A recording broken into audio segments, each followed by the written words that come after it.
दुनिया, मिलकर बनाए हम नई दुनिया, मिलकर जीत ले हम सारी दुनिया। बीच हमें आज बोने दो, रोज उसे थोड़ा बढ़ने दो, छू लेंगे आकाश हम, मन के विचार हकीकत बने, सिद्धि फल से आनंद देंगे, कोशिश कर बढ़े, सोच बुलंद करे।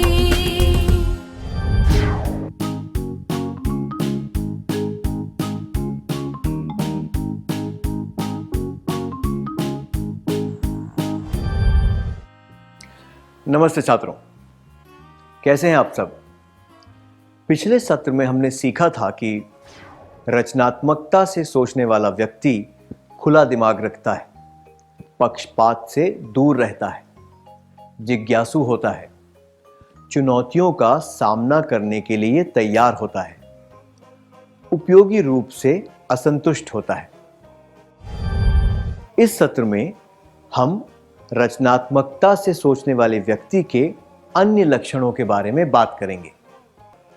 किसी भी नए विचार पर पहले चर्चा करनी पड़ती है, इसके बाद उसको सहमति मिलती है और फिर वो स्वीकार होता है। जीवन के हर पहलू के लिए इस प्रक्रिया को अपनाया जा सकता है। उदाहरण के तौर पर अंग्रेजी सीखने के लिए आप लोगों से सुझाव और राय ले सकते हैं और खुद भी जानकारी इकट्ठा कर सकते हैं। इसके बाद आप सबसे उचित सुझाव चुन सकते हैं। रचनात्मकता से सोचने वाला व्यक्ति विचारों की एक सूची बनाता है और जरूरत पड़ने पर उन विचारों पर उचित रूप से अमल करता है। अब इस परिस्थिति पर ध्यान दीजिए।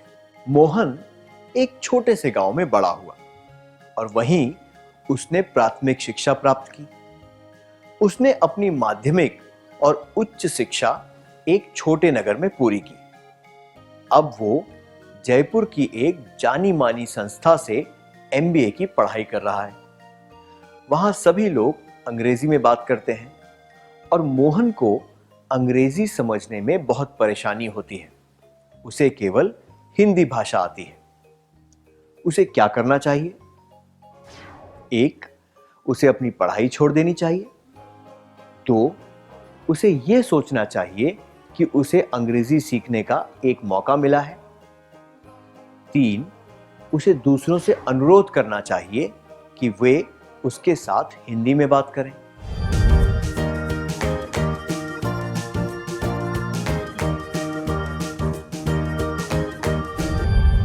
पढ़ाई छोड़ने और दूसरों से हिंदी में बात करने का अनुरोध करने से उसकी समस्या हल नहीं होगी और ना ही उसे अंग्रेजी बोलने में मदद मिलेगी। इसलिए मोहन को इसे एक अवसर के रूप में लेना चाहिए जिससे वो अपनी अंग्रेजी को सुधार सके।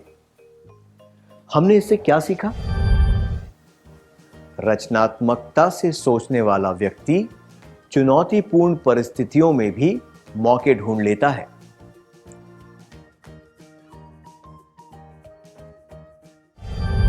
एक और परिस्थिति पर ध्यान दीजिए। आप अपने माता पिता की इकलौती संतान हैं। आपकी मां की तरक्की हुई है और उनका तबादला दूसरे शहर में हो गया है। वो केवल सप्ताह के अंत में घर आ सकती हैं। आपके पापा को भी काम के सिलसिले में अलग अलग जगहों पर जाना पड़ता है।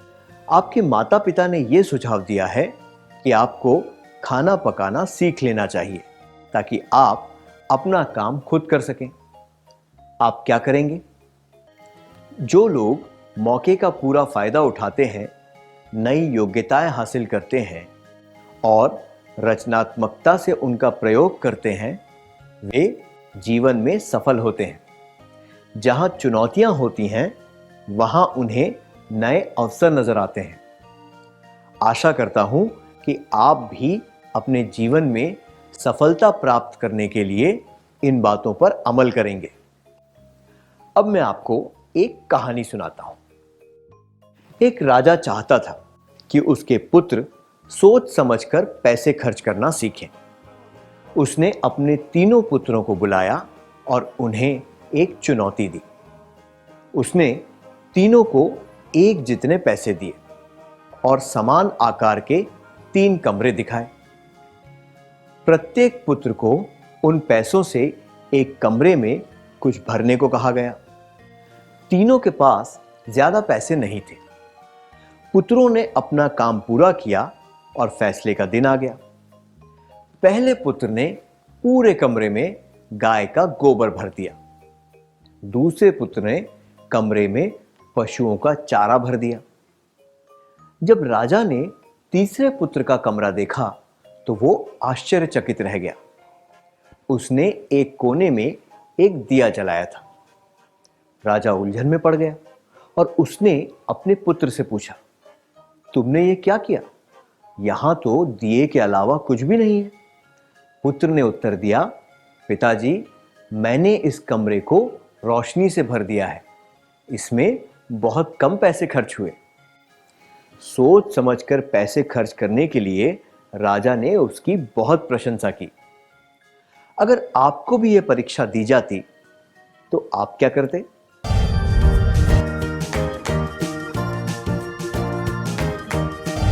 रेडियो या संगीत के किसी यंत्र की मदद से कमरे को संगीत से भरा जा सकता है। अगरबत्ती जलाकर कमरे को खुशबू से भरा जा सकता है और ऐसा करने में ज्यादा पैसे भी खर्च नहीं होंगे, है ना? बस थोड़ी सी कल्पना शक्ति की आवश्यकता होती है। तो हमने इससे क्या सीखा? रचनात्मकता से सोचने वाले व्यक्ति का एक लक्षण यह है कि वो कल्पना शक्ति का प्रयोग करता है। रचनात्मकता से सोचने वाला व्यक्ति कल्पना शक्ति का असरदार प्रयोग करता है। अब आपकी क्षमता और कल्पना शक्ति के लिए एक परीक्षा है। यहां पर कांच का एक डिब्बा है और 10 रुपए हैं। आपको यह सोचना है कि केवल 10 रुपए खर्च करके इस डिब्बे को किस चीज से भरा जा सकता है जो सबके काम आए। क्या हम कुछ संभावनाओं के बारे में चर्चा करें? हम 10 रुपए से एक नींबू, थोड़ी शक्कर और पानी मिलाकर नींबू पानी बना सकते हैं। सबको एक एक चम्मच नींबू पानी चखने के लिए दिया जा सकता है। आप एक छोटी सी मछली खरीदकर कांच के डब्बे में पानी भरकर मछली का घर भी बना सकते हैं। मछली को तैरते हुए देखने का आनंद सब लोग ले सकते हैं। या फिर आप इसमें पानी भरकर ऊपर फूल डाल सकते हैं। तैरते हुए फूल देखना भी सबको अच्छा लगता है। आप इन पैसों से एक पेंसिल और कागज के टुकड़े खरीद सकते हैं। हर एक टुकड़े पर एक सुंदर विचार लिखा जा सकता है जिसे सभी छात्र रोज पढ़ सकते हैं। ये सुंदर विचारों का एक संदूक बन सकता है। क्या हम रचनात्मकता से सोचने वाले व्यक्ति के लक्षण देखें? क्या आपको ये चित्र याद है? हमें वही दिखता है जो हम देखना चाहते हैं। अगर हम फूलदान देखना चाहेंगे तो हमें वो दिखेगा और हम चेहरे देखना चाहेंगे तो हमें वही दिखेगा। अब इस घटना के बारे में पढ़िए। बंधक व्यक्ति ने ट्विटर का प्रयोग करके खुद को छुड़ाया। जब बंदी बनाने वाले व्यक्ति ने अपने नए फोन के लिए उससे मदद मांगी। 5 महीनों से बंधक एक पत्रकार ने ट्विटर के द्वारा यह संदेश भेजा कि वो जिंदा है। जब उसे बंदी बनाने वाले व्यक्तियों ने फोन पर इंटरनेट चलाने के लिए उससे मदद मांगी, तब उसने ये काम किया। एक उग्रवादी ने अपने फोन पर इंटरनेट चलाने के लिए मदद मांगी और कोसुके सुनियोका ने ट्वीट किया, मैं जिंदा हूं पर जेल में हूं। पिछले सप्ताह उसे हिज़्ब-ए इस्लामी समूह ने रिहा करवाया। हमने इससे क्या सीखा?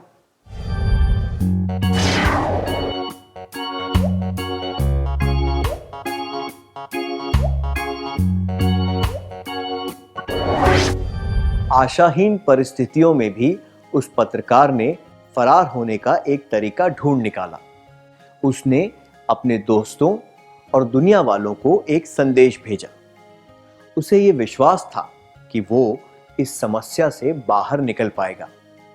इसी विश्वास के कारण वो उग्रवादियों के चंगुल से बाहर निकल पाया। उन सब लोगों के बारे में सोचिए जिन्होंने पहली बार किसी चीज का आविष्कार किया था। उदाहरण के लिए राइट ब्रदर्स। जब सब लोगों ने यह कहा कि कोई भी मशीन कभी आसमान में नहीं उड़ सकती, तब भी उन्होंने ये सोचा कि ये संभव है।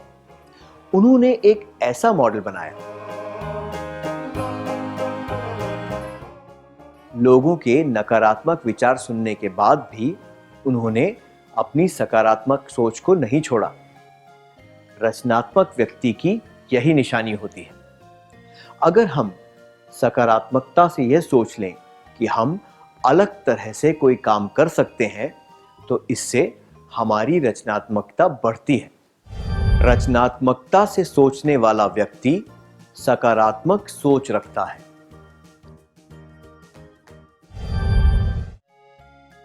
ये थॉमस अल्वा एडिसन है। इस वैज्ञानिक ने सबसे ज्यादा आविष्कार किए हैं। अपने 1000वें प्रयास में ये बिजली का बल्ब बनाने में सफल हुए। जब उनसे पूछा गया कि उन्हें अपने असफल प्रयासों के बारे में क्या कहना है, तब उन्होंने जवाब दिया कि उन्होंने बल्ब ना बनाने के 999 तरीकों के बारे में पता चला है। हमने इससे क्या सीखा? रचनात्मकता से सोचने वाले व्यक्ति का एक गुण यह होता है कि उसमें अपनी गलतियों से सीखने की दृढ़ता और चाह होती है। रचनात्मकता से सोचने वाला व्यक्ति दृढ़ता दर्शाता है, अपनी गलतियों से सीखता है। इन सभी गुणों को खुद में विकसित करने के लिए और रचनात्मकता से जीवन जीने के लिए आपको हमारी शुभकामनाएं। क्या अब हम सत्र का सार संक्षेप कर लें? रचनात्मकता से सोचने वाला व्यक्ति खुला दिमाग रखता है, पक्षपात से दूर रहता है, जिज्ञासु होता है, चुनौतियों का सामना करने के लिए तैयार होता है, उपयोगी रूप से असंतुष्ट होता है, विचारों की एक सूची बनाता है और जरूरत पड़ने पर उन विचारों पर उचित रूप से अमल करता है, चुनौतीपूर्ण परिस्थितियों में भी अवसर ढूंढ लेता है, कल्पना शक्ति का असरदार प्रयोग करता है, सकारात्मक सोच रखता है, दृढ़ता दर्शाता है, अपनी गलतियों से सीखता है।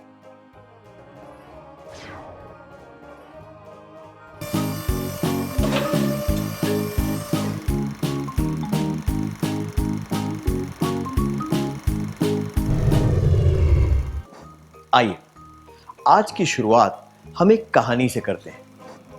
आप स्कूल के बगीचे में पाइप से पानी डाल रहे हैं। आपसे छोटा एक विद्यार्थी आपके पास आकर मदद मांगता है। 3 फीट गहरे और सकरे गड्ढे में उसकी टेनिस गेंद गिर गई है, जिसे वो निकालना चाहता है। आप हाथ डालकर गेंद निकालने की कोशिश करते हैं, पर वो नहीं निकलती।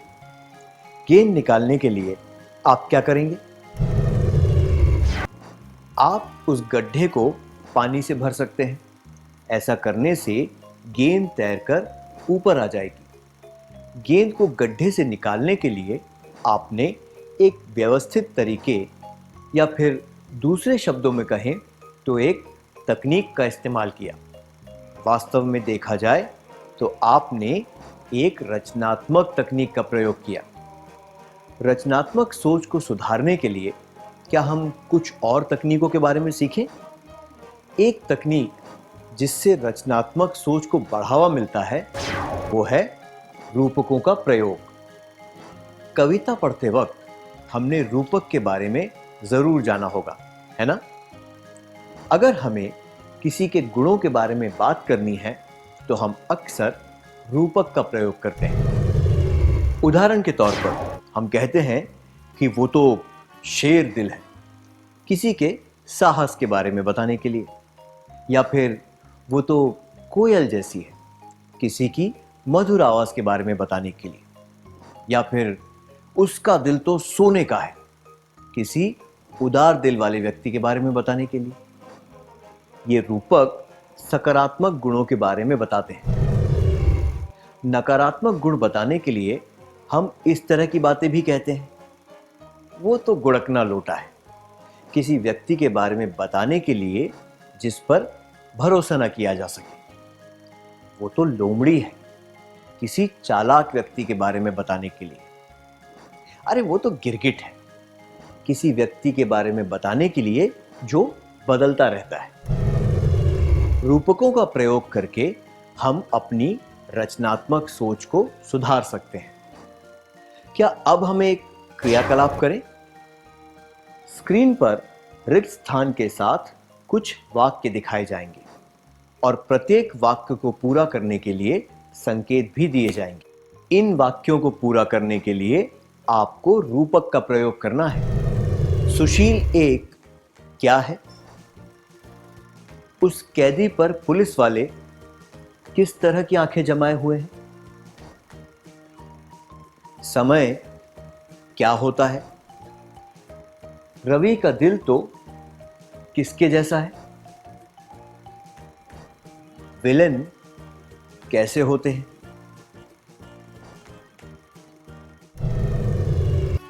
क्या हम कुछ सही उत्तर देख लें? सुशील एक फरिश्ता है। उस कैदी पर पुलिस वाले गिद्ध की तरह आंखें जमाए हुए हैं। समय कीमती होता है। रवि का दिल तो चूहे जैसा है। विलेन पत्थर दिल होते हैं।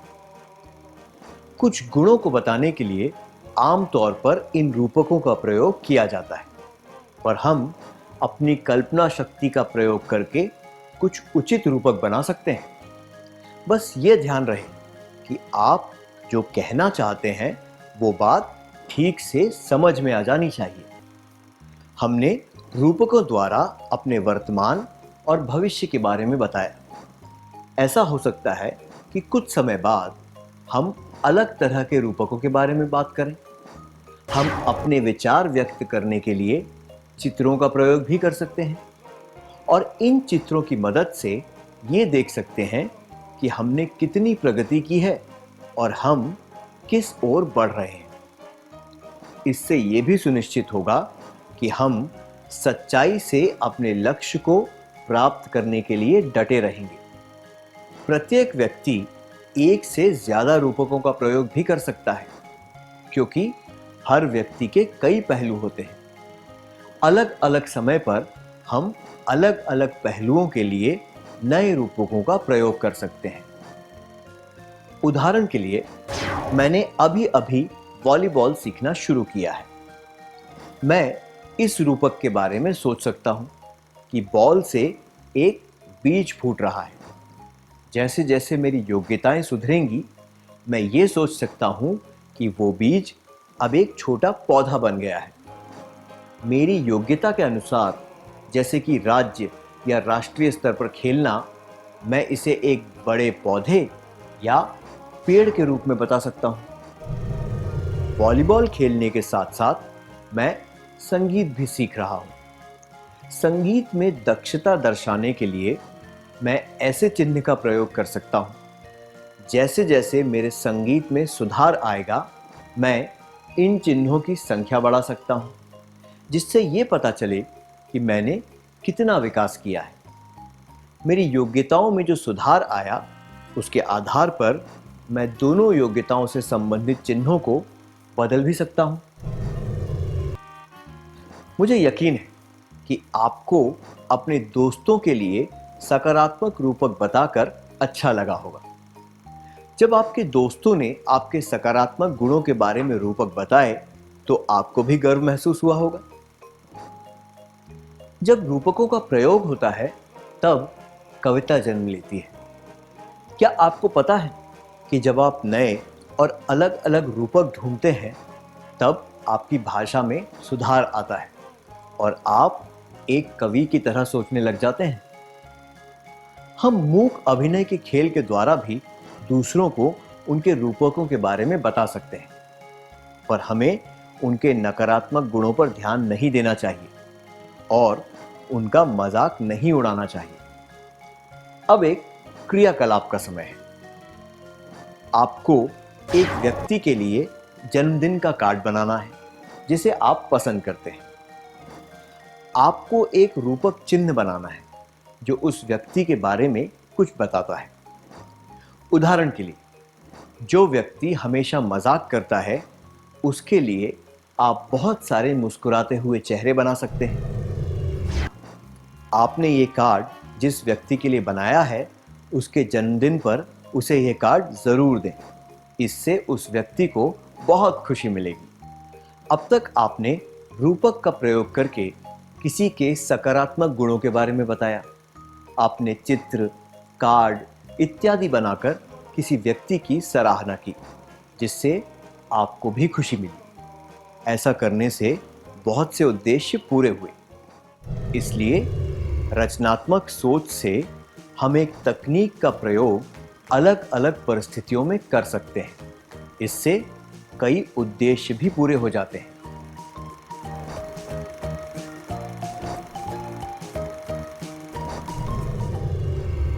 अगली तकनीक है कहानी बनाना। हमने बचपन से ही कहानियां सुनी हैं। कभी कभी हम ये भी सोचते हैं कि लेखक अपनी कल्पना शक्ति से कहानियां कैसे लिख लेते हैं। अब आप सबको एक कहानी बनानी है। आप सोच रहे हैं कि ये कैसे होगा? बहुत आसान है। कल्पना कीजिए कि आपकी मां ने आपको आलू, साबुन, सिरदर्द के लिए बाम और पेंसिल खरीदने के लिए बाजार भेजा है। इन सब चीजों के नाम याद रखने के लिए इनके बारे में एक कहानी बनाई जा सकती है। ऐसा करने से आपको ये सारे सामान आसानी से याद हो जाएंगे। उदाहरण के लिए, एक कहानी ऐसी हो सकती है। पेंसिल से चित्र बनाते समय मैंने तले हुए आलू खाए और मेरे सिर में दर्द हो गया। जब मैंने साबुन से अपना मुंह धोकर बाम लगाया तो सिर दर्द गायब हो गया। मैं दोहराता हूं। पेंसिल से चित्र बनाते समय मैंने तले हुए आलू खाए और मेरे सिर में दर्द हो गया। जब मैंने साबुन से अपना मुंह धोकर बाम लगाया तो सिर दर्द गायब हो गया। क्या आपने ध्यान दिया कि हमने अलग अलग चीजों को साथ जोड़ते हुए एक छोटी सी कहानी बनाई जिससे हमें ये सारे नाम याद हो गए। इस तकनीक को नेमोनिक कहा जाता है। इस सूची को याद करने के लिए हम सब अपनी सुविधा के अनुसार एक नेमोनिक तैयार कर सकते हैं। हमने देखा कि रचनात्मकता को सशक्त करने के लिए नेमोनिक का प्रयोग किया जा सकता है। अब एक क्रियाकलाप करेंगे।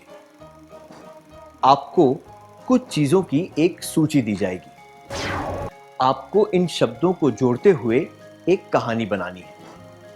ये शब्द हैं चमड़े के जूते, संतरा, कहानी की किताब और गुड़िया।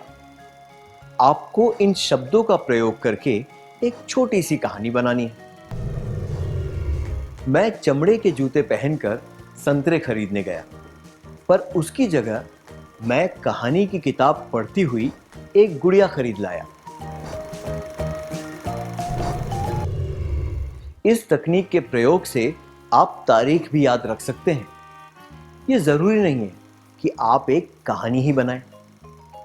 आप 2 पंक्तियां भी लिख सकते हैं। उदाहरण के लिए, वो था सन 1492 जब कोलंबस निकल पड़ा महासागर में। इससे हमें याद रहेगा कि अमेरिका की खोज 1492 में हुई थी। इसी तरह हम लोगों के चेहरे याद रखने के लिए उनको किसी जाने माने व्यक्ति के साथ जोड़ सकते हैं, पर यह बेहतर होगा कि हम सकारात्मक पहलुओं पर ध्यान दें और उन्हें किसी अनुचित गुण या लक्षण से ना जोड़ें। उदाहरण के लिए, मैं अपनी एक दोस्त की दोस्त से मिला। उसका चेहरा और उसके बाल देखकर मुझे इंदिरा गांधी याद आई। उसे याद रखने के लिए मैंने मन में ये सोचा, ऐसा लग रहा है कि मैं पुस्तकालय में इंदिरा गांधी जी से मिला था। आज तक भी ये बात सोचकर मैं उसे आसानी से याद रख पाता हूं।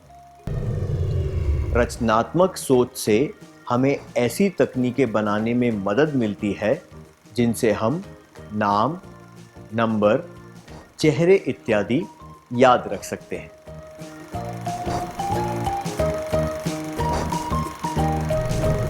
क्या हम एक और तकनीक सीखें?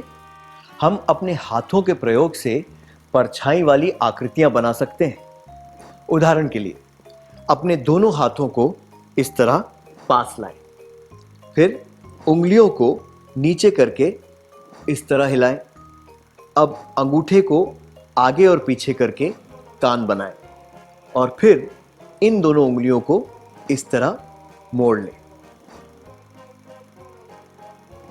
क्या ये ऐसा लग रहा है जैसे कुत्ता अपनी जीभ हिला रहा हो? अपनी कल्पना शक्ति के प्रयोग से हम ऐसी आकृतियां बना सकते हैं और इनका आनंद उठा सकते हैं। उदाहरण के लिए अगर मैं कहूं मूर्ति और दूसरा व्यक्ति कहे मूर्तिकार, तीसरा व्यक्ति कहे तराशना, चौथा व्यक्ति कहे लोहा और पांचवा कहे पाइप, छठा कहे पानी, सातवां कहे मछली, फिर आठवां व्यक्ति कोई शब्द ना बता पाए तो खेल खत्म हो जाएगा। नया खेल तब शुरू होगा जब अगला व्यक्ति एक नया शब्द कहेगा। आशा है कि आपको यह समझ आ गया होगा। क्या हम शुरू करें?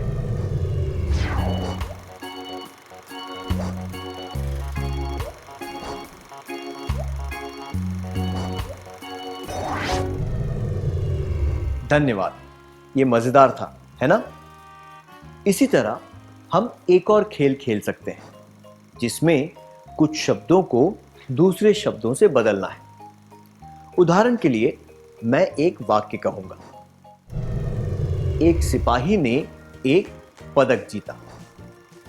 दूसरे व्यक्ति को अपनी पसंद का कोई और वाक्य कहना है जो इससे मिलता जुलता है, जैसे कि एक हवाई जहाज बादल में घुसा। अगला व्यक्ति कुछ ऐसा कह सकता है कि गाय ने घास खाई। फिर अगला व्यक्ति ऐसा कह सकता है कि एक हाथी ने चित्र बनाया इत्यादि। क्या आप समझ गए?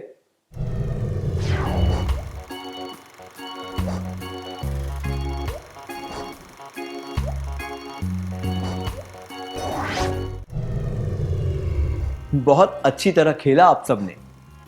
हमने इससे क्या सीखा? रचनात्मक सोच से हमारा उबाऊपन दूर हो जाता है।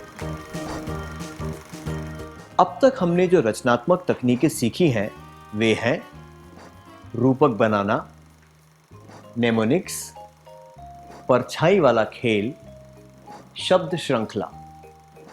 अगले सत्र में हम कुछ और तकनीकें सीखेंगे। क्या अब हम सत्र का सार संक्षेप कर लें? कुछ रचनात्मक तकनीकें हैं रूपक, कहानी बनाना इत्यादि। रचनात्मक सोच से हमें कई उद्देश्य पूरे करने में मदद मिलती है, नेमोनिक बनाने में मदद मिलती है, उबाऊपन दूर होता है। इन बातों को अच्छी तरह याद रखने के लिए